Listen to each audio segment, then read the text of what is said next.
Diama TV est avec vous, jour après jour. Salam alaikum à tout le monde, bienvenue en tout cas dans cette émission. On invite tout le monde. On a DJ Jao, Hontoni Woko Diama TV, émission thématique. On va inviter les responsables. Kala communauté guinéenne donc on va t'inviter dans cette émission.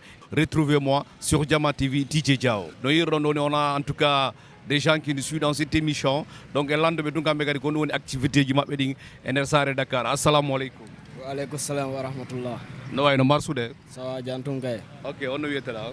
Ko Ibrahima Diallo mi wiyete. Ara ko woni activité ji ma di do e Dakar. Ko cak ni mi woni golle. Bay vraiment min ko mi yetta jama ko beytu gourazade be ndara émission no laba quoi no foti vrai. D'accord, merci beaucoup. En tout cas, on va prendre aussi un autre ami. Salam alaikum. Wa alaikum salam. No way day jam. Kan ko yeddala.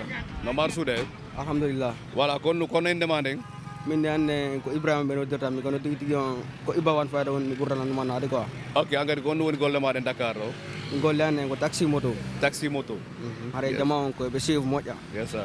Émission en tout cas men accial hay goto be warobe ciak yeyobe café banana en tout cas tailleur be ben en tout cas hay ka marché ji inchallah on va se déplacer mais yahay mais wada visite men dara be en tout cas émission yobe andu ko émission monoda horema on va inviter tout le monde sans exception mais accata hay goto inchallah fo jabi kala jogi yodo kadi métier avant mi yo contact DJ Diao après me de wawi déplacer mais ya afami mais wadde ma émission inchallah on exclut personne dans cette émission donc vraiment merci beaucoup les gars on vous donne rendez-vous inchallah bientôt sur Diama TV avec DJ Diao. Diama TV est avec vous, jour après jour.